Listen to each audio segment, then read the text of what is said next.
বন্ধুরা, টিকিচে আমাদের সকলকে স্বাগত। আজকে আমি নিয়েছি ২ টো আপেল। আপেল দিয়ে ক্রিসমাস স্পেশাল কেক বানাবো। তার জন্য ২ টো আপেল পরিষ্কার করে ধুয়ে নিয়েছি। এরকম একটা নিয়েছি। যদি না থাকে ছুরি বা বটি দিয়ে কাটবেন, কোনো অসুবিধা নেই। আমি এটা দিয়ে কেটে নেব। এরকম পিচ করতে হবে। এটা আপনারা বটি বা ছুরি দিয়ে খুব সহজে করতে পারবেন। দেখুন আমি সবগুলো এগুলো বটিতে কেটেছি। আর আগে যেভাবে কাটছিলাম বড্ড পাতলা হচ্ছিল। তাতে আমার সাজাতে অসুবিধা হতো। তার জন্য আমি বটি দিয়ে কেটে নিয়েছি। একটা কেক বোল নিয়েছি। এর গায়ে তেল মাখিয়ে ময়দা লাগিয়ে নেব। দেখুন আমি তেল দিয়ে ময়দাটা খুব ভালো করে লাগিয়ে নিয়েছি।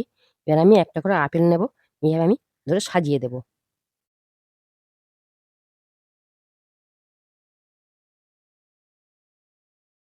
দেখুন আপেলটা আমি ঠিক এইভাবে সাজিয়ে নিয়েছি। এবার আমি কেকের ব্যাটার বানাবো। যে এক সাইডে আমি রেখে দেব। দেখুন আপেলটা যেহেতু খুব মিষ্টি তার জন্য এখানে নিয়েছি 1/2 কাপ গুঁড়ো চিনি। এতে দিয়ে দেব ২ থেকে ৩ কাপ মতো সাদা তেল।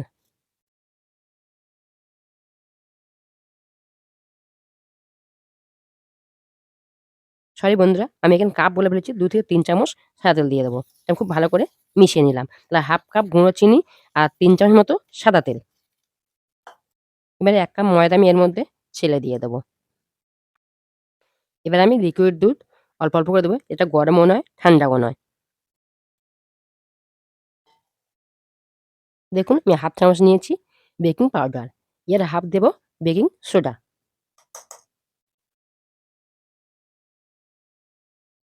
এটা আমি খুব ভালো করে মিশিয়ে নেব।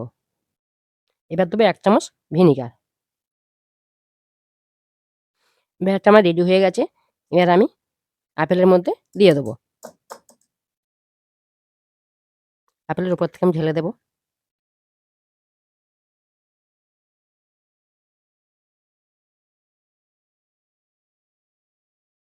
দেখুন এই কেকের এই ব্যাটারটা চামচে করে নিয়ে এবার আমি সমস্ত আপেলের মধ্যে দিয়ে দেব। দেখুন ব্যাটারটা আমি দিয়ে দিচ্ছি।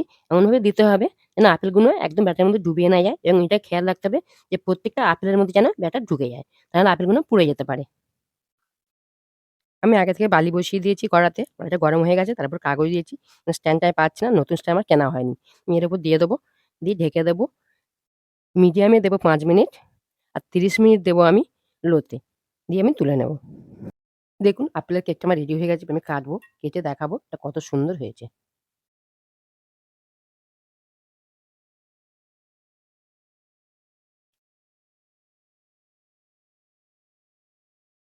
দেখুন কত সুন্দর হয়েছে আপেলের কেকটা।